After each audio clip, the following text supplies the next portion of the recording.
enjoying life and going with the flow. What's up, Coach Bergen here, and this is episode 26 of the Coach Bergen Show. Today we have returning Josh Ives from IPW Australia, and thanks for watching the Coach Bergen Show. We'll be getting started shortly, and we got some fan-submitted questions as well. So just waiting on Josh. But until then, we're going to just keep rambling and see whatever words come out of my mouth. Because I don't want to just have dead air. I don't want to have silence. And I feel like I need to keep something being said. And, yeah. So I'm just going to say words, even if they're meaningless, just so that way there's still sound coming out of my mouth. And there is still a podcast going. But we might restart this. It says he's unavailable to join. I'm not sure why that is, but we're close. We're getting there. And if I just keep saying words and keep talking and keep buying time, we'll eventually get it figured out and he'll be able to join. Oh, there we go. You got it. Hey, how's it Hey, going? good. How are you? I'm good, mate. I'm good. Can you see me? Is everything Yeah. okay? Yeah. At first I couldn't, so I was like convinced we were gonna have to use something else, but I'm glad this worked because IG Live is usually the best form for podcasts. So Yeah, okay. I'm cool. technologically I have no idea what I'm doing. So, You're good on um your end from what I see. awesome. Because Awesome. yeah, no issues. So Cool. it was saying before that you were unable to join, which I know Yeah. sometimes is an issue when people are trying to do it from their laptop as opposed Yeah. to like mobily. And I'm pretty sure this is more like for a mobile feature than it is for using a desktop, laptop, whatever. But Yeah. I could be wrong. I don't know. Um, Yeah, okay. I've just seen that's what the issue's been when people try. So, anyways, Cool. I know you have an event coming up. Let's get into that for Yeah, IPW so Australia. yes. Oh, now it's frozen. You there? Now, oh, there we go. All right, Cool. awesome. Yeah, sorry about that. It's, we're a Good. long way away. This is Of course, Australia, so the other side of yeah. the earth. Yeah. Yeah. Um No, we've got an event on the 13th of December, the IPW Santa Rumble. So that is where basically a bunch of Santas enter an over-the-top Royal Rumble type match and battle it out, and the winner becomes number one contender for a title of their choosing. So Okay.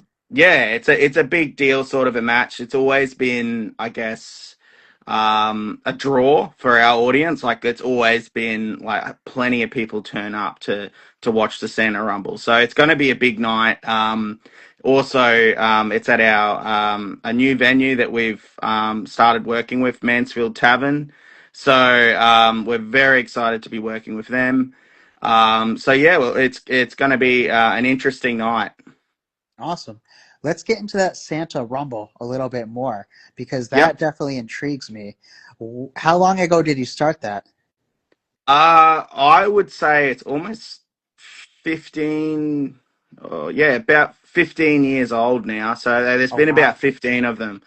Yeah, so it was happening well before I took over. So, Okay. so Hawk, my stepfather, he ran IPW Australia before me, and yeah, he came up with the idea of the Santa Rumble. So, I That's a think great that idea. is, yeah, exactly. So, I think, yeah, it's definitely, I guess, it's like our WrestleMania in a lot of ways because it's our oldest and it's yeah, our most well known.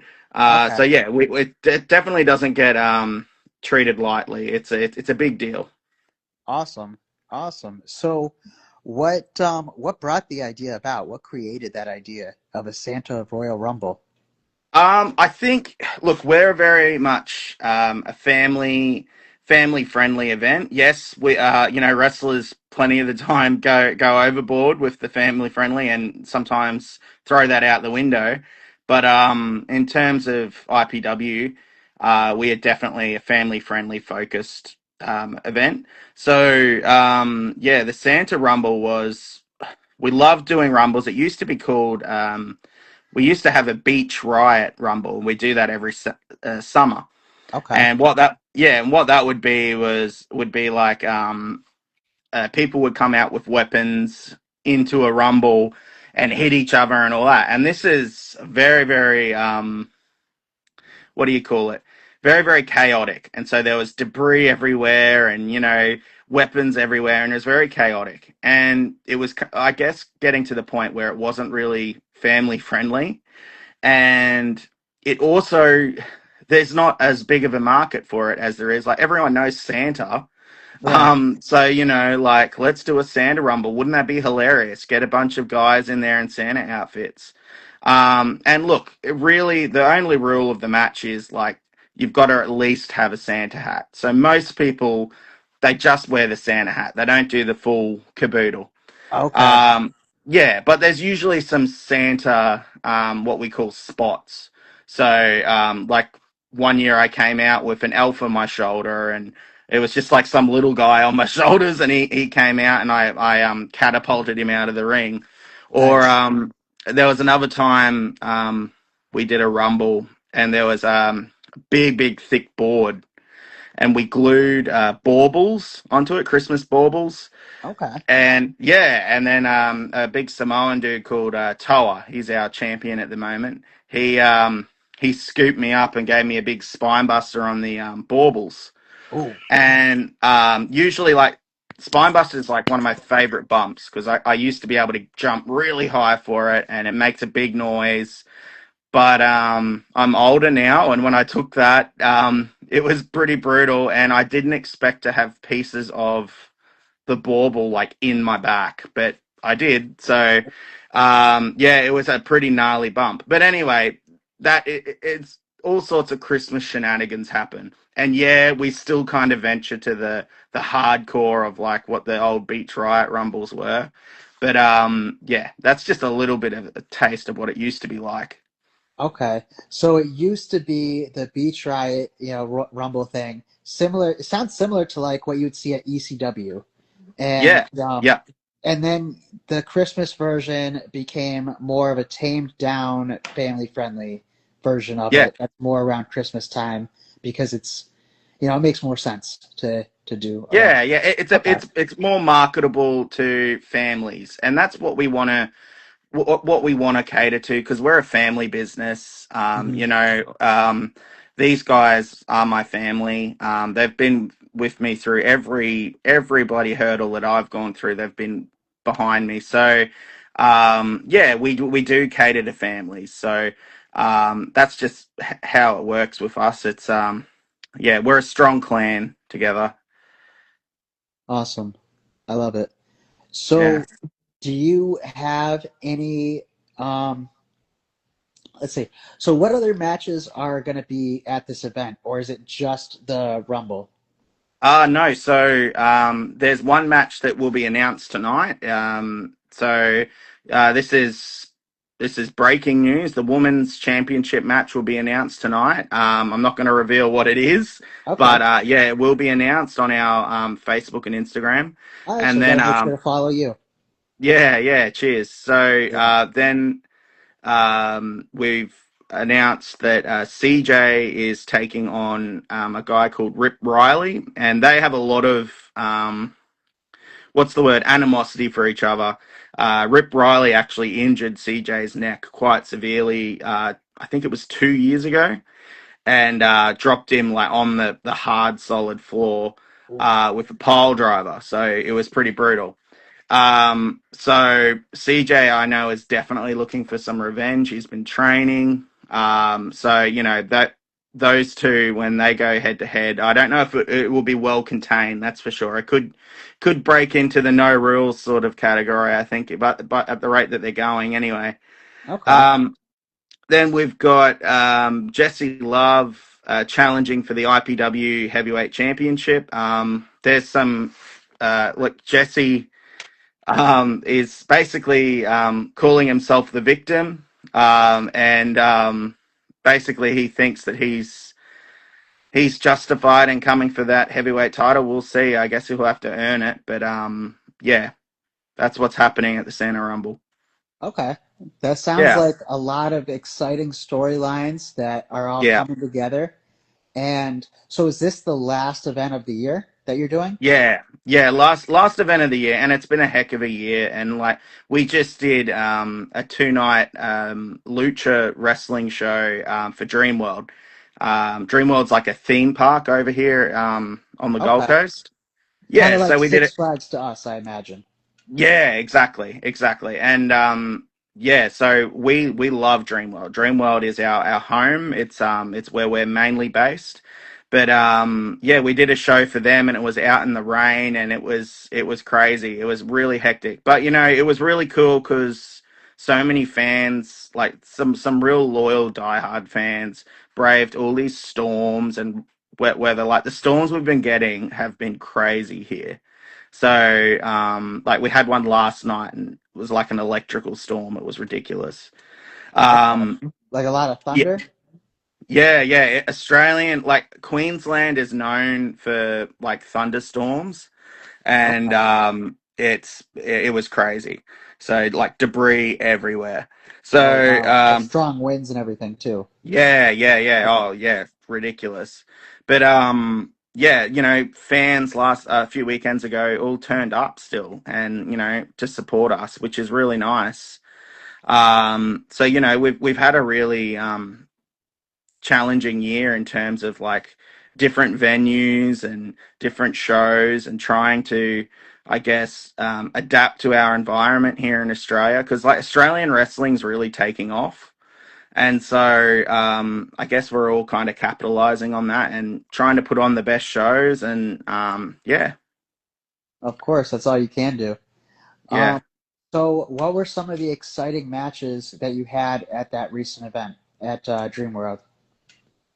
Um, look, I'll say I couldn't tell you the names of some of the wrestlers that were on that show because basically it's our regular dudes. I'll just say it. I'll break Yep. kayfabe and just say it's a lot of our regular wrestlers just masked up in lucha libre masks. So a lot of them Oh, are in disguise, and then you've got some real proper lucha libre guys like Ginger Ninja, Benny Lava, um, some of those guys. Yeah, so we've got a mixture of, I guess, a bit of lucha libre, like pro lucha libre guys, and then we've got our guys who are just all masked masked up up. in it. Yeah, Okay, and so those it's tough guys, to tell who it was from your guys and then yeah, who was from the other people. Okay. yeah, yeah, and you know, like it's it's very disorientating. Like if you're not used to wearing a mask and wrestling, going out there, it's like you've got dementia or something. Like it's you're so out of your element and very confused. It's harder to breathe. Probably a Uh, feeling of claustrophobia too, I would imagine. yeah, absolutely. You've got to really like get used to the mask. So it was a real challenge. But you know, we persevered, and there were some really fun moments. Yeah, it was good. Awesome. Cool. Yeah. So what have you been So, doing, man? Have you been like into the pro wrestling? Are you watching like the ah, wrestling content? I've been watching your videos, man. They're great. thank you, thank you. I have not been really watching anything at all, any category or genre or topic. Yep. I have been focusing on. I made a rule for myself that I need to create more than I consume, and Yep. so anytime I will watch something, I have to also be creating, and like as soon as I do that, I basically lose focus of whatever I'm watching, to be honest. Yep. Yep. And so it's mostly just background noise. But I've been working on creating a film, and I think I told you a little bit about my coma dream story. Yeah, Um, yeah, so yeah, so I'm working on trying to get that finished up before the year is over because I really want to have it put out and like up on Amazon Prime, and officially released January 23rd, 2026 is my goal because that's the day where I started having the seizures, and that was what led to the whole coma thing and where the mm, whole story starts off. So that's going to be the 10-year anniversary of that happening. And so I feel like that's probably the best possible time I could do it. yeah, And so, yeah, I'm just trying to get myself focused in on that. But it's exciting and it's coming together, and I see a lot of huge potential with it. And I'm having a lot of fun creating it too, to be honest. So, yeah. yeah. That's cool, man. That filmmaking is fun. Like, being on the set and not having to beat the hell out of each other and Oh, stuff like yeah. that, and just telling a story and yeah, being behind that camera is just fun. It's an adrenaline rush, eh? And it like a different adrenaline rush.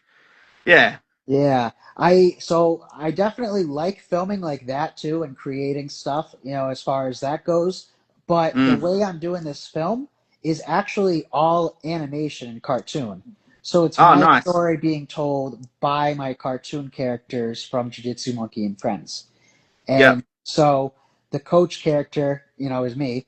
And so he is in a coma, and then it's gonna basically be told from the perspective of like flashbacks and then montages, and it's I'm gonna make sure you see it, you get to see it when it's out, when it's finished, when it's final draft, but Yep.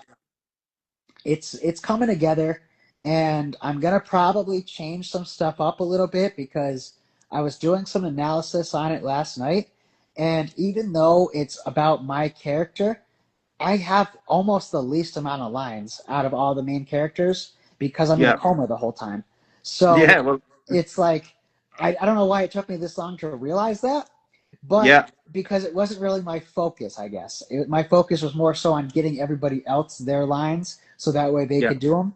Um, but anyway, so I am going to probably change it up a little bit where the narrator of the cartoon, Jeremy, who is going to be played by my friend Sean, and he is going to help work with me on it and create this, the rest of this film over these next few weeks. And what I'm going to probably set it up as is where it's him and I doing an interview podcast kind of thing about the experience. And then I add in all the scenes and flashbacks and whatever to help tell the story along. But it will Mm. basically just act as like a podcast interview where Coach is sharing his story with Jeremy, the commentator, and Yeah. um, and then having all the scenes just kind of interjected in, because I'm, you know, I'm not used to creating projects this big, if I'm being completely honest. Mm. Most of the cartoons that I've created are less than 90 seconds, and this is going to be Yeah. like 90 minutes. And so there's so many more scenes and more characters than I'm like used to dealing with, and my organizational skills are not great, you know. So Yeah. I I feel you, I mate. yeah, so I figure my improvisation skills and adaptability is probably a lot better and a lot more in my strength. So Yep. so that's why I'm kind of pivoting the script to now being told, in the way that I just explained, through Coach and Jeremy doing an podcast interview, because otherwise I'm not exactly sure how I'm going to put these scenes together in a way where it makes sense and where I still have lines. Yeah. Um, Yeah. I get you. so it's a lot of figuring it out, and I've rewritten the script a bunch of times now. Like, countless times, but I feel like it's getting better and better and closer to what I'm, envisioning overall. Yeah. So it's either going to be the greatest thing I've ever created or it's going to completely suck. But either way, I know that the beautiful thing about it is it's going to be up to the fans to decide. And Yeah. everybody will have their own interpretation of it as to what they think, and if Well, it you got my benefits them, support, mate. You got I my support. appreciate that. What do you think is like? What's it similar to your vision? Like what would be inspiration besides your own like story? Um, so what I am kind of doing in a sense with like the flashback sequences, the idea of that came from this movie called The Machine. I don't know if you've ever seen that. It's with Burt Kreischer, the comedian. Oh yeah, yeah, yeah. I know who Okay, Bert Kreischer is. you've Yeah, heard of yeah, him. yeah. Okay, so he Yeah, has that's a the film. story about the Russian. Yep, the Russian Yeah, the mob, Russian Russians. mafia, Yeah, yeah. yeah, yeah, Where he goes to Russia on a school trip, and then he yeah, ends up becoming friends with them, and then they end up robbing his whole, train, his the whole classmates and whatever.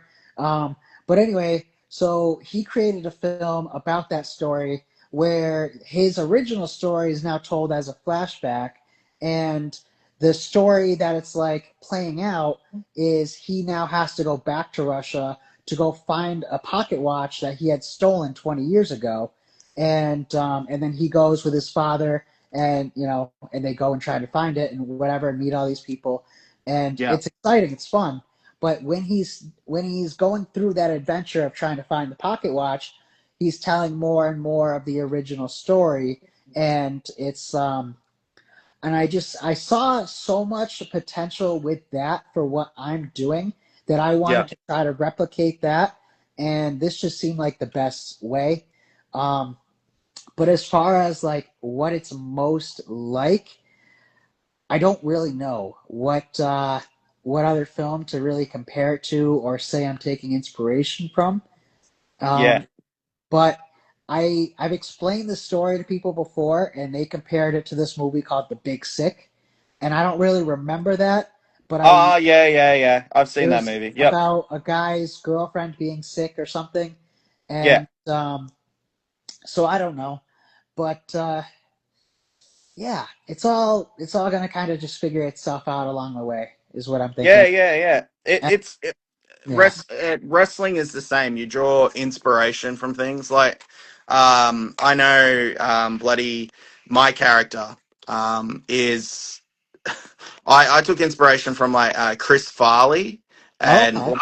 I see that. yeah, yeah, yeah, yeah. And it's just very much like this fat bumbling idiot, but uh, gets hurt and carries on, and grimaces and agony, and yeah, like that. He's just what's the word for Chris Farley? He's very scenery chewy. Like he takes in the whole scene Yeah.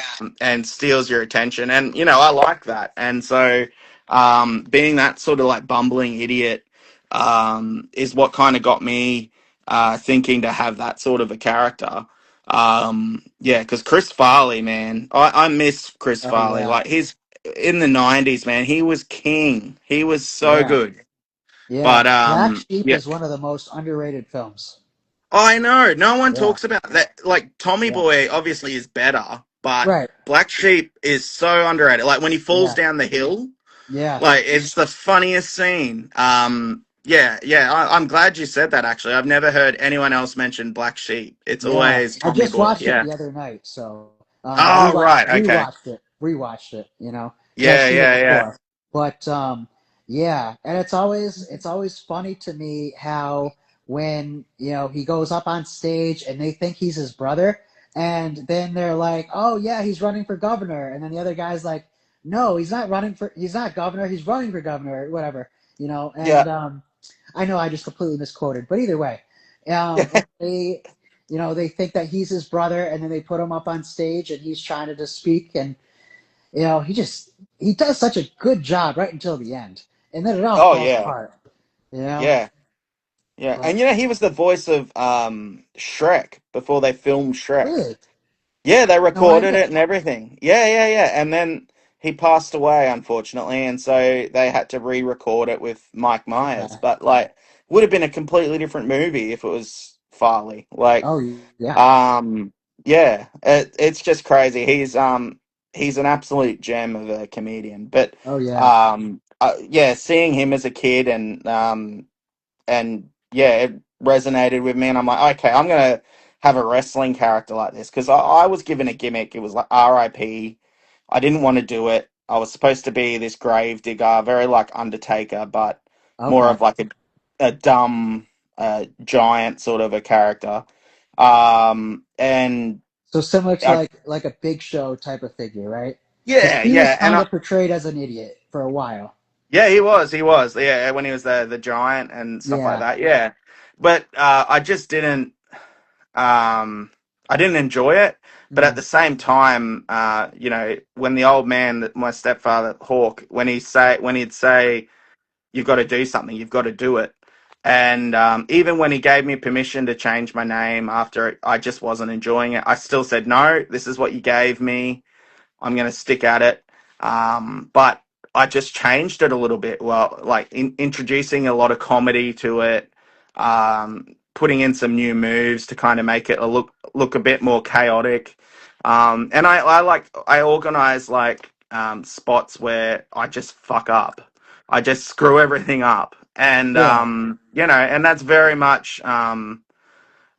very much what the RIP character has kind of turned into is this bumbling idiot, and it works. It works. I don't do it much nowadays. I'm Because you're more of a promoter now. yeah, exactly. I've Yeah. kind of stepped into those shoes, and it's been a long time coming. Like it's been slowly for the last 10, 15 years. I've just been becoming this promoter. So yeah, things are definitely different now for me. Like I'm behind the curtain instead of in front of it. Right. Which one do Yeah. you feel like you prefer? Do you like being in front of it or behind it and organizing? Um, in terms of like putting on a show, like having a venue, music, organizing everything, I don't enjoy that, and I think that's being very truthful. Like it's a lot of work. It takes a lot of impact on your family. And it's people don't realize it's all hours, and I've kind of realized now in the last few years my phone is just always ringing, and but that is the burden of being a promoter. You don't get that when you're a wrestler you're not getting any calls as many anyway. Right. You're still messaging people and organizing stuff, but you're really worrying about just your opponent, the referee maybe, and your boss, and everything else is just social. Mm. So, but with promoting, the level of organizing you have to do can be a bit chaotic. So I don't enjoy that, but I do enjoy creating a story. I do enjoy coaching. Um, Unfortunately, my health has kind of limited me a lot with coaching, but in saying that, that is something I'm very, very passionate about. Yeah, so I think I would definitely say behind the curtain, but I do miss every now and then wrestling in ring just to get that adrenaline rush. Like it is. There's a feeling like no other. Like when you get in the ring, it's like a drug, and Mm. so it's been really hard. Like my wife's really supported me and protecting myself and stopping me from agreeing to do stupid TLC matches and whatever else. So yeah, but I still did an I Quit match earlier this year, and I'm fine. I'm here. So All right. Well, that's yeah, good. And you didn't quit, right? no, I didn't quit. I won. Thank Good. goodness. Good, good, Yeah, good, good. yeah, But let me tell you, if you did quit, that probably would have been an easy transition to go from wrestler to just promoter. yeah. It would have. It would You have. could Well, just then go off the screen and, you're never in the spotlight again and you just run yeah. things, Well, man. the story was that if I quit, then my rival Jace the Ace would be the new leader of IPW. Oh, so it wouldn't have worked. So Yeah. yeah, Okay. so that was the thing. I was kind of like the on-screen promoter. I was just me. I was just Yeah. me, and I was putting my role, my responsibility on the line against Jace, and it was a fun match because we did it so like we started in ring. Jace isn't a pro wrestler, hasn't been for 20 years. Okay. He's still a hell of a scrappy guy, though. He can fight. and yeah, all else. But anyway, we did it. So as he made his entrance, he just got people to run in and keep attacking me, all of his minions. So most of the match was just fighting them. So Okay. yeah, yeah. So it was a different sort of structure of a match, but it was fun. Yeah, it sounds like, quite the spectacle. And Yeah, yeah, so for most of it you were just having to fight off the people that weren't even him. And yeah. that's got to be tough. It's got to be tough. How did the idea eventually how did the idea come about? Cuz you said that he hadn't wrestled in like 20 years or something. So what sparked that idea of the I Quit match and, the responsibility of IPW, etc.? It's time for LA Tech and from sponsors of the Coach Bergen Show. Too fast to skip without missing out. Clouds decor, eco-conscious and bright. Coast and bright. I think very rarely in wrestling, very rarely in wrestling, you see these matches sometimes, and they're like two really, really dysfunctional people fighting each other, and there's no way in hell it's going to be good. You know what I mean? Mm. Like Trump versus McMahon, or like what Right, they did at the Battle of the Billionaires. They didn't actually wrestle; they got other people to wrestle for them, but right. that drew a hell of a lot of money for them. That was a heck Oh of a yeah, storyline. So I kind of wanted, myself versus Jace to be kind of like, like that. God, we've got to see how bad this match is going to be. You know what I mean? Like these Okay. guys, yeah. Like I haven't been an active wrestler in a while, and Jace hasn't been an active wrestler in at least 20 years. So people were obviously expecting these guys are just going to punch each other, or it's just going to be a really ugly match. Mm. And then on the night, we surprise them with a bunch of run-ins, a bunch of weapons, and a lot of crazy spots. And it actually really worked. Like the crowd were really hot the whole way through. So I am proud of that match in a lot of ways because I saved the company, and Awesome. also yeah, Somebody had to, right? I also cut Jace the Ace right along here with a barbed wire bat, and oh my god, man, he's still got the scar. He looks like Harry Potter now. Really? Yeah, yeah, yeah. It was brutal, but yeah, it was just a fun barbaric match. Okay. Awesome. So, what something I've been kind of incorporating lately into these podcasts is Yep. doing like countdowns where the wrestler will give their top 5 or top 10 favorite matches. And Hmm. so what I was thinking would be cool for IPW if you wanted is come up with your 10 best matches from the 2025, and then we can do another episode before the year ends, maybe after this next event, and then we Yep. can talk about the event, and then we can do a countdown of the top 10 matches of 2025, and then you For can IPW. share Yep. about the share about the experiences or the storylines or the wrestlers involved or whatever, if you think it could be useful for you. Yeah, absolutely, man. That sounds You know, so fun. Yeah. I because if I don't know. I think people seem to like countdowns, and then it gives an easy way to tell more stories. And so we could definitely figure that out if you want to. Yeah, absolutely, man. Like I, Awesome. I love lists as well. Like I'm always like thinking in my head, oh, my top 10 is this, my top three is Okay. this, and yeah, I Perfect. love lists. So that's how my brain works. So I would love to do something like that. All right. Perfect. So we'll plan to do another one in like less than a month, but sometime after your next event. Yeah, yeah, So that cool. way you got time, and then just come up with like top 10 matches of the year. And is there any match that you can think of right now that stands out to you from 2025? Um, I'm gonna go for a left field sort of a pick. It's not one that like a lot of people would expect me to pick. But I would pick High Chief Tui. His name is. He's a trainee of mine. he debuted and took on our unified champion, the Mutt, in a non-title match in Logan City in where were we? Logan West Community Centre. And so that venue was a venue I worked at least 16 years ago. And we returned to that venue and we were going like, is this going to work? Are we going to get an audience in Logan?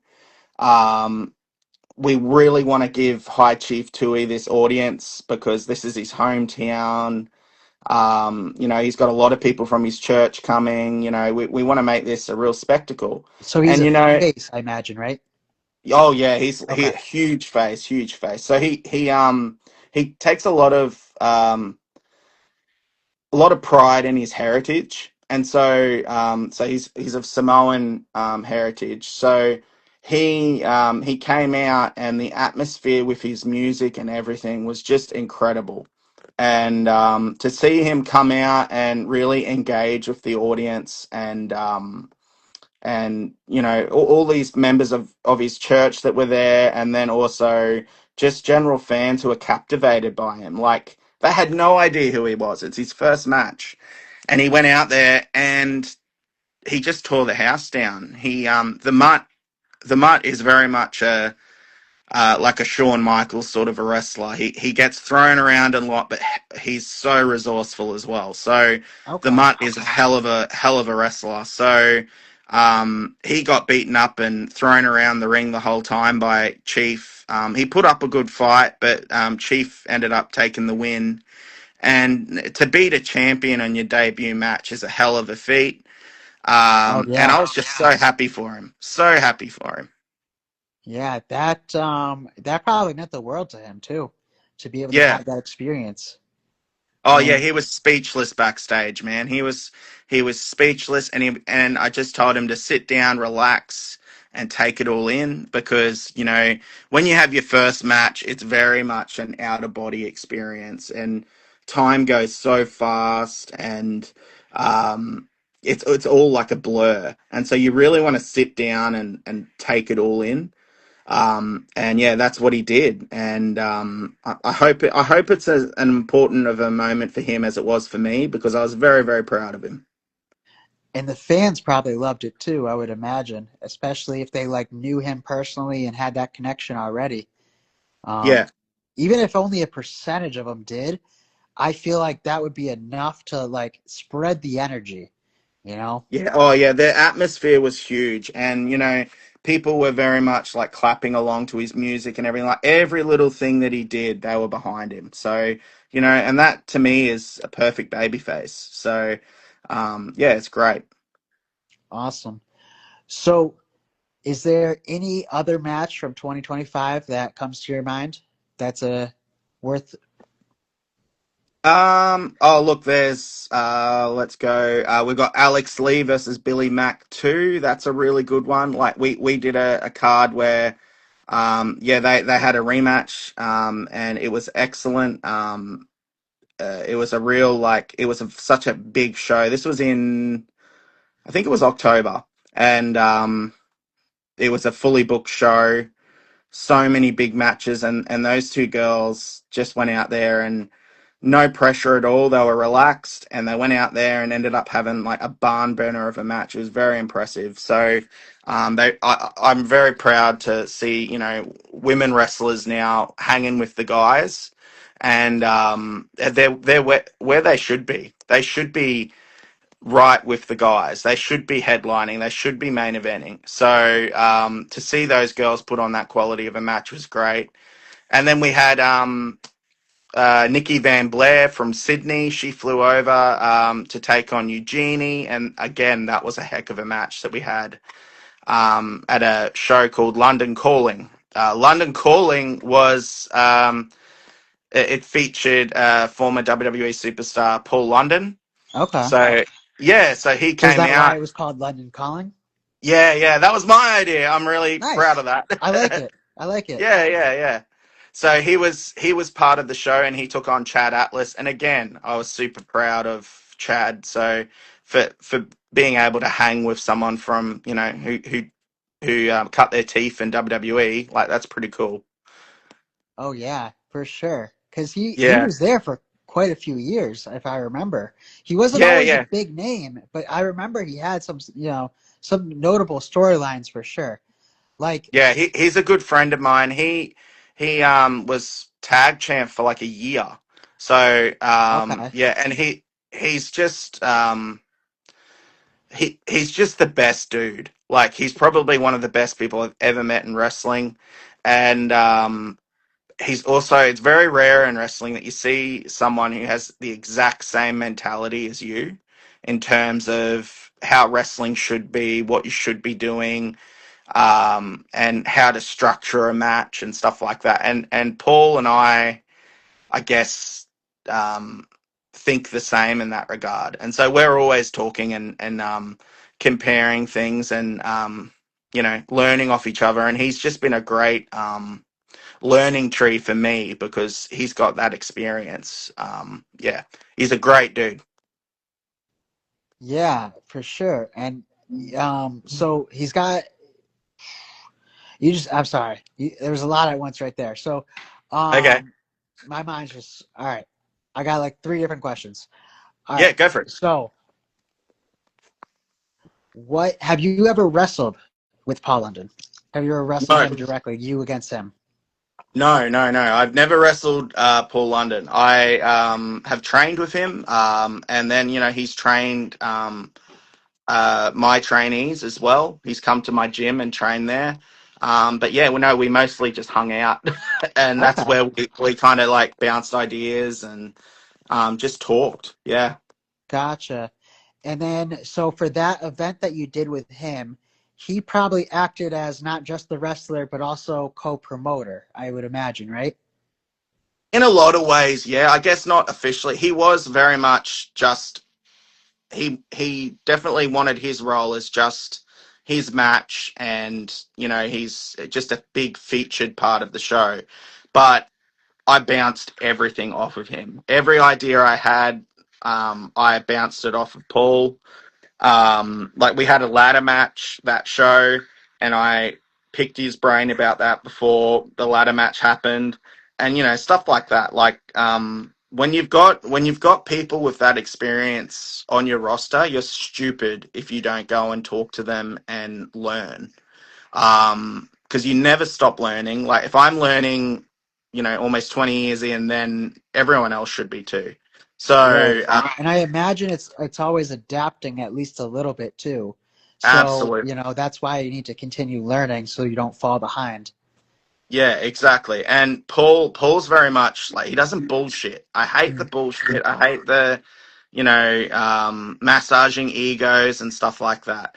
But Paul doesn't do that. He's straight to the point, and I appreciate it. Okay. Yeah. Awesome. So this was the other thing I was trying to remember who was he tag team champions with because I can kind of remember it, but I can't remember who he was with. Brian Kendrick. That's who it was. Okay. Yeah, yeah, Was yeah. Spanky? Was that his name? Yeah, Spanky? Spanky. Yeah, yeah, Okay. yeah. Okay. Wow. Yeah. Bring me back The years. funny thing is with Paul when he was at our show, he the thing he got asked about most, it wasn't his tag title run, it wasn't his cruiserweight title run, it was what it was like to be thrown around by Brock Lesnar in his debut. That is so like mind blowing right now. You're saying that Yeah, because I have been ever since you mentioned Paul London. I could only remember Brock Lesnar throwing him into the ring or into the pole, the side of the yeah. Oh, pole. the post. Um, Yes, but remember that. then I Yep. was like convincing myself that I'm confusing that moment with him throwing Zach Gowen into it with the F5, Yeah, but he did that as well. So yeah. He did it to everyone. he Yeah, does it to everybody. And then, so I would imagine, yeah, that's probably a thing that would be brought up a lot then. yeah. It's funny. I actually have a fan in my phone who I've actually like put his name as Brock Lesnar guy because he keeps calling me in the middle of the night and asking so did you talk to Paul about wrestling Brock Lesnar? And I'm like, yes, I did. Can you please stop asking me? And then he'll call me a few days later and he's like, so can you tell me again what he said? And I'm like, no. So I actually have added this dude's name in my phone to like Brock Lesnar guy, just so I Nice. know what I'm in for when I answer the phone. Okay. Yeah. Yeah, yeah. So yeah, it is That's a very awesome. infamous story. That's awesome. All Yeah. right. Cool.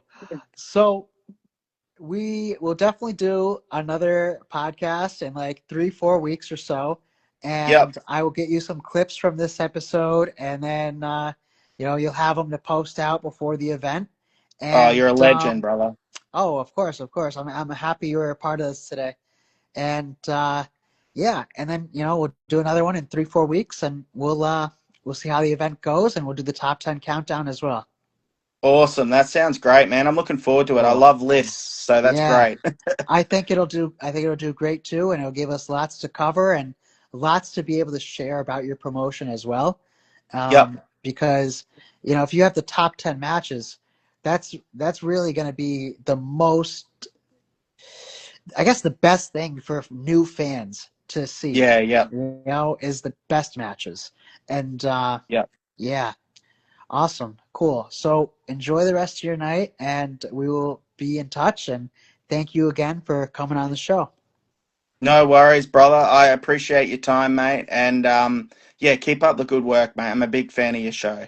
Thank you. I appreciate your support, and I look forward to what the future has to come. Awesome, brother. You take Awesome. care. You too. Enjoy. All right. See you later. Later. Bye. Bye.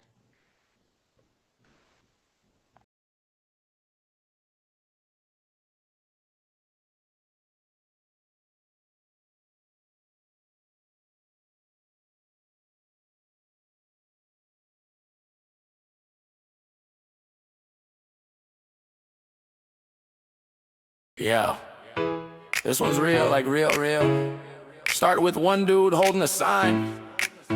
Now it's a freaking movement. Coach, we're pushing that positivity. You already know where. Yo. Back in the day, coach was laid up, lights out. Doctor said months, but the fight fans found out. And then boom, this dude Jeremy, or should I say Sean Gilday, lit the spark for me. Posted up with the homemade sign, looking dead in the lens like, yo, Matt'll be fine. Hit Facebook with that healing design, and every single fighter that I met jumped in line. Comment section blue like a main card walkout. MMA legends, fans from the block out, all saying I remember that dude. Man, that post cut through like a 10th planet move. It wasn't a gimmick, it wasn't for show. It was real ones talking about me years ago, reminding the world what a ripple can do when one man holds up a sign just for you. From the forums to the gyms to the home crowd stands, from the late night text to the taped up hands, one sign and a million hearts lit up. Coach, you ain't down, you just gearing up. We're pushing the positivity your way. We coming through, we're pushing heavily your way. Like fight fans do, from the ring to the cage to the hallway. Coach, you got the whole world yelling in no way. We're pushing the positivity your way.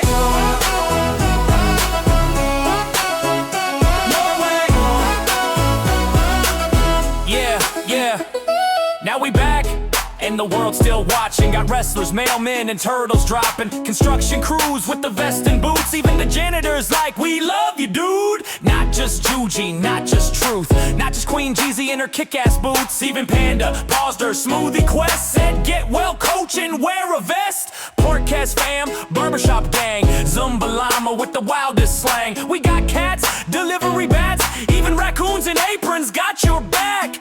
So to Sean, who started the wave, and every repost that helped me stay brave. This ain't just art, it's the story we tell. When one spark turned a coma, the coach got well. You ever seen a million fans unified? You ever felt recovery worldwide? This ain't a gimmick, this is proof you're loved. And we're all still pushing when the path gets tough.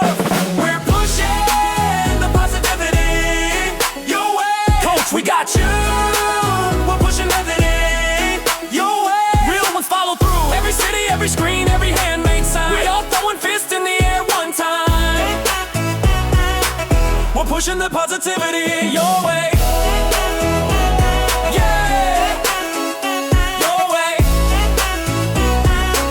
We're pushing the positivity your way. Your way.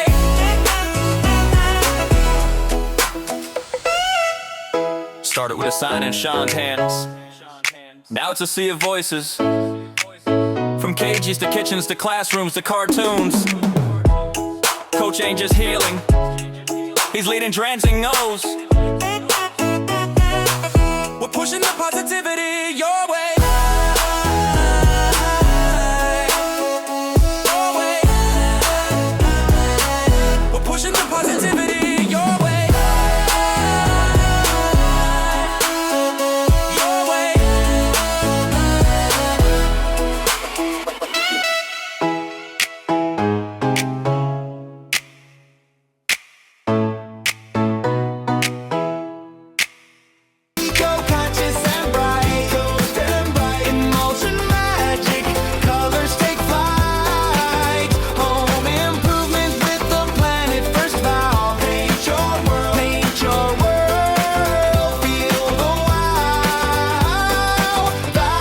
Eco clouds decor now.